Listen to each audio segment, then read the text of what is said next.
I'm Dr. Bill Brennan, lead innovator in Farmingdale Public Schools, and also the editor for the New York State ASCD Fall Impact Journal.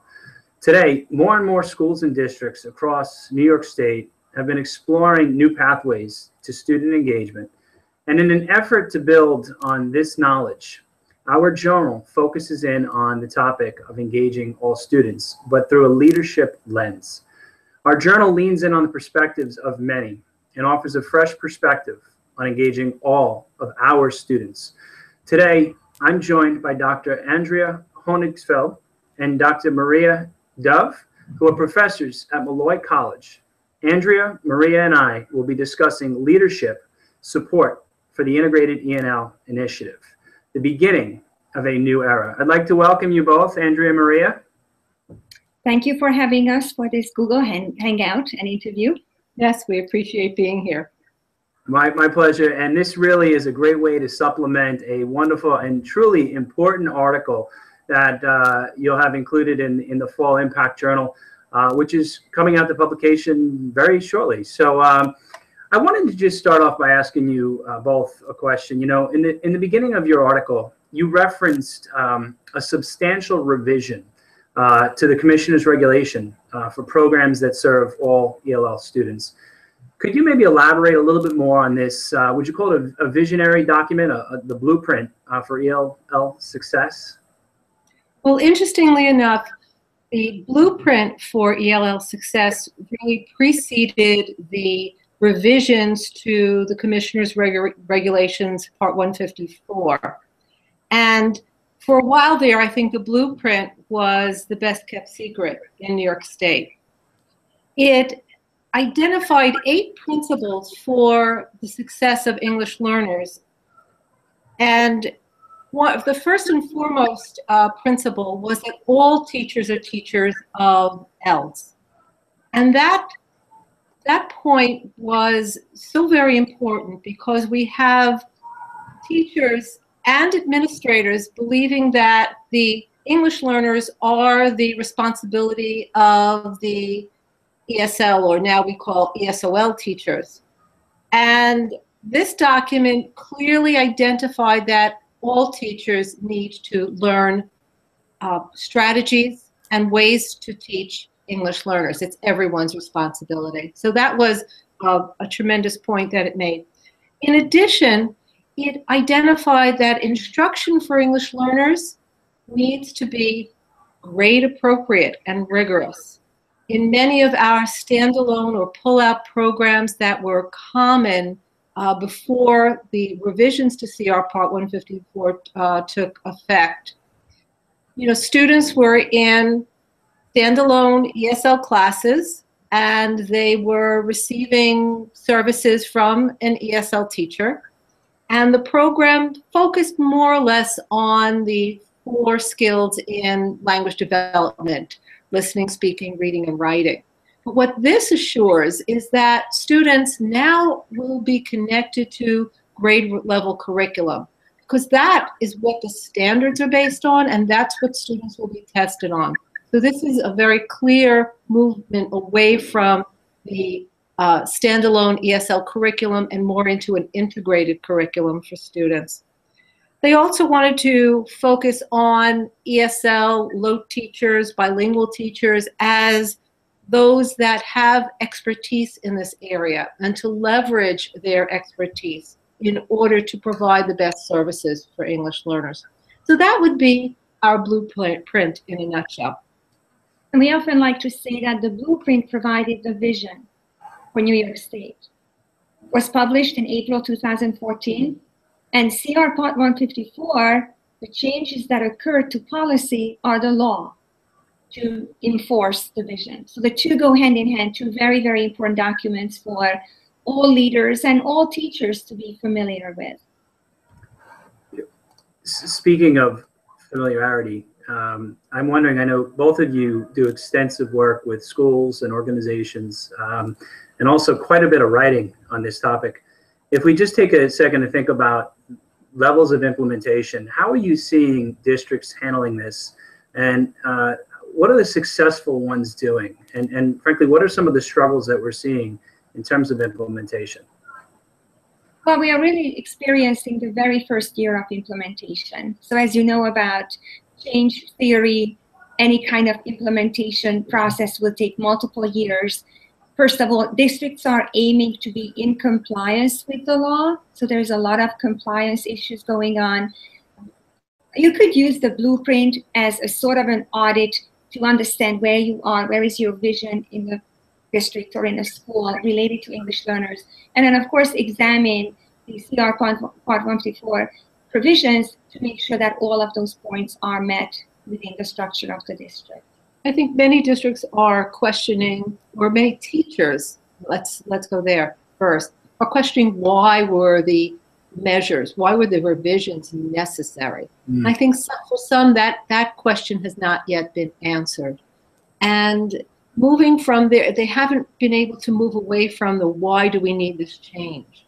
There are other teachers that have embraced the change and are trying to figure out how to best serve English learners in this new program environment. So there's lots of different stages, and depending upon, I think, in part, school culture and how collaborative the culture is, that there are questions out there that are still troubling many teachers as well as administrators. However, when you ask what districts are doing a really good job with it and how are they accomplishing it, that's basically what our article addresses, how to engage in a number of different types of practices. And the very first one that we mentioned is this humble inquiry approach. As educational leaders, as instructional leaders, administrators need to recognize that we don't always have all the answers as leaders, as authors, as researchers. So we look to others. We look to others to answer our authentic questions and come up with new questions on how to make these changes to programs, services, parent involvement. Every dimension of ESOL services are going to be changing as we're experiencing these implementation phases. And how can we figure it all out together? And that is one advice that we have for leaders and administrators to consider. Involve your ESOL teachers, involve the community, come up with answers together, and acknowledge that at this point we do not have all the answers how to make the necessary changes. You know, I like to call that aspect of our work as leaders creating organizations that are in perpetual beta. You know, yes. We're constantly in a state of not knowing what we don't know, but we have to add that one word "yet" to the end of that, of course. You know, creating that organization that can embrace that or embody that mindset is critical. I want to ask an important question. You talked about change theory, which is something I'm fascinated by, but the idea of a process, changes to the process, and you talked about building some expectations, but you also wrote about in the article this idea of collective purpose and responsibility. Would you mind elaborating on that a little bit? And I suppose that's one phase, or the next phase, if you will, of implementation. How does a leader go about doing that? And I think you mentioned the word "why" in there a few times, which is critical. I think creating avenues for administrators and teachers to work together to try to better understand the process is really key. Very often, administrators give a charge to teachers and, well, this is what we have to do, so now go do it, and leave it to the devices of the teachers involved. And that's where we see the struggles here. These teachers who are asked to co-teach, but they're not quite sure what co-teaching is. They don't. Their roles have shifted, but they aren't sure what their roles are. Now, it's quite possible that the administrator doesn't have the answers either. And what we're saying here is that collectively, they have to identify the challenges with the shift in instruction for English learners, and then collectively come up with solutions that work within the school system that they are in particular. So we have to see that leaders in the school, leaders in the district really focus on this new practice, that they take time to understand teachers' concerns and try to put in place structures that support the practice. For example, co-planning time. Teachers who are asked to co-teach truly need time to plan together. And that should be in some way part of the system of the new environment for teaching English learners. Even just figuring out this one word, integrated ENL. What is integrated? Who is integrated? Integration, as the opposite of segregation, or often referred to as desegregation, has been in our field of education for quite some time. Now that term is redefined. So having a collaborative inquiry approach is what we are suggesting, where administrators, teachers, ESOL teachers, general education teachers, all collaboratively participate in a joint professional learning opportunity. And there you can leverage the expertise of your ESOL teachers, your bilingual teachers, and put them in that teacher leadership position, rather than making them feel marginalized, as sometimes they used to feel along with their populations. It's also a shift away from my job, your job. Whose job is it to work with the population? And when we do professional development at regional events, we rarely see administrators alongside with teachers learning together. And as a lead learner, which is a term I know you embrace, a lead innovator, we're hoping that this collaborative inquiry becomes the norm for teachers and administrators collectively exploring and making sense of these changes. You know, I want to reference an important point you make in the article, and you mentioned it a little bit before, this idea of humble inquiry, but specifically the word of, this is an attitude, right? This is an attitude of interest and curiosity, and both embodying that and frankly enacting that in our work as educators is critical. This is such an important topic, and I'm really enthused and fascinated by this idea of humble inquiry. Is this something you've been working on for a while? No, it's actually quite recent. It is quite recent. We have published on, as you know, we published on co-teaching and collaboration. We wrote this first book for teachers. And it's been around for quite some time, and we were humbled, just to play on the words, that it became a national bestseller. And we never stopped continuing to learn about this process. And then very recently, we published a leader's guide to support the implementation of the collaborative, integrated approach to co-teaching and the integrated service delivery. And we started doing some research with administrators. And through that research process, we try to frame our research in terms of finding a theoretical structure, a theoretical framework that would help us understand what qualities do successful leaders have that will allow them to grow the support for English learners. And that's how we came across this notion of a humble inquiry, which is, let me tell you the way it was defined by one of the principals that we worked with. He said, if I don't clear the pathway for my teachers, I'm sure to put obstacles in front of them instead, yet I do not know how to clear the pathway. So finding out ways to clear that pathway, that leadership is not marching people down that pathway, but helping clear the pathway to these changes. And in that process, you really engage in an authentic conversation. So the questions are authentic. That's what makes it a humble inquiry. Questions that come from leaders are authentic questions. And as part of our research out of state, actually at one school district in Virginia, recently we met a principal who had tremendous success within 2 years of being a principal there. And we asked him what was part of his success and how was he able to come up with a schedule and have teacher teams meet. In fact, they were the only place we ever have visited where the teachers complained they had too much time to collaborate. And I asked him how was he able to accomplish this, and he told us that what you focus on, you accomplish.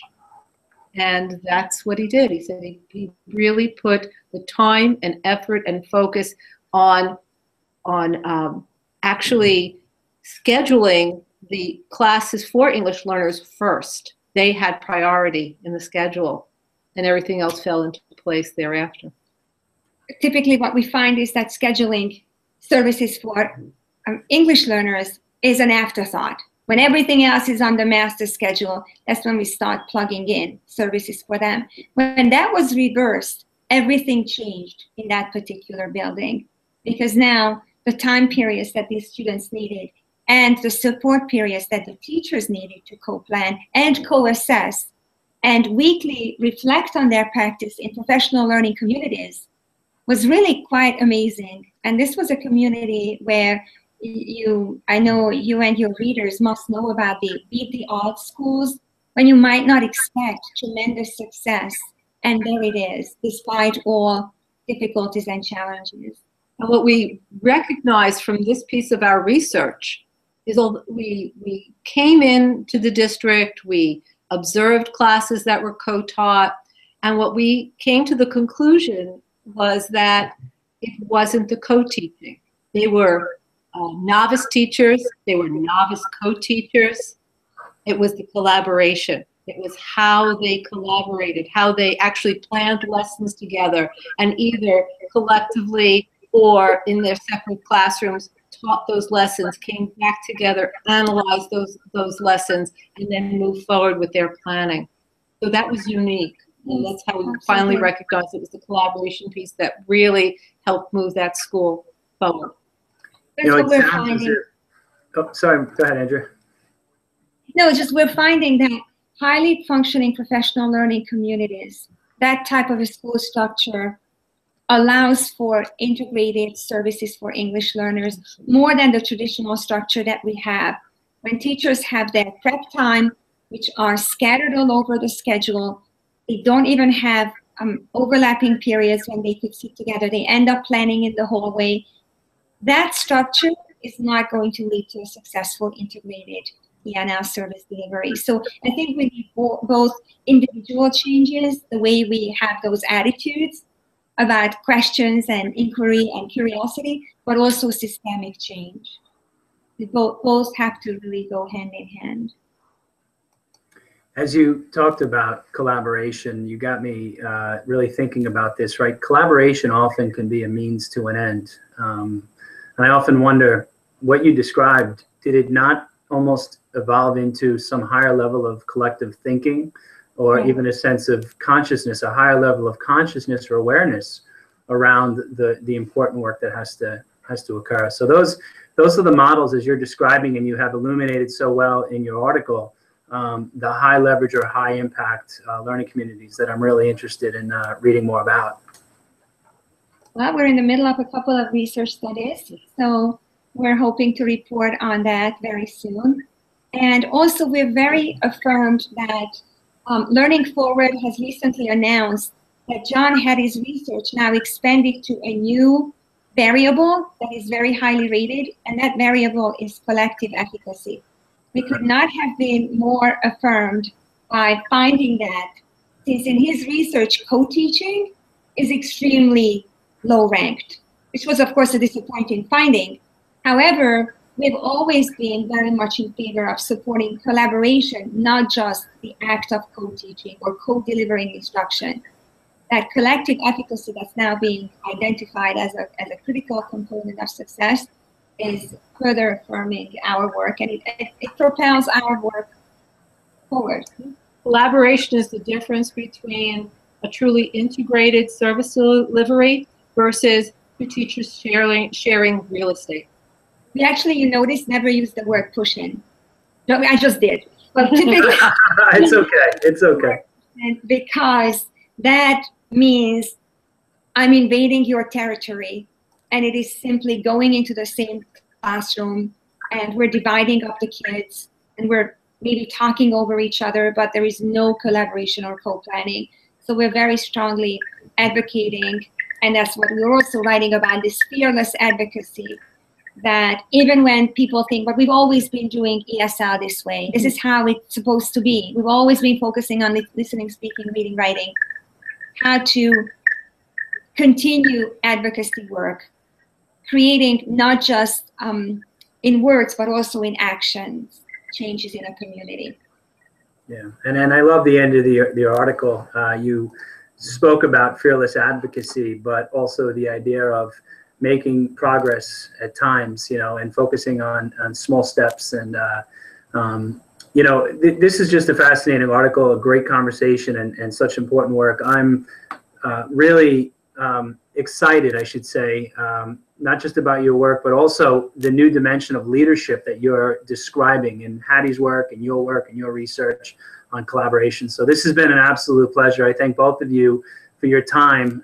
Your article in this journal was just simply wonderful. Enjoyed every minute of it and this Google Hangout. So thank you so much for your time. Thank you so much for having us. You're so very welcome. Great. Well, we'll talk soon, and thanks again. Thank you. Bye-bye. Bye-bye. Bye.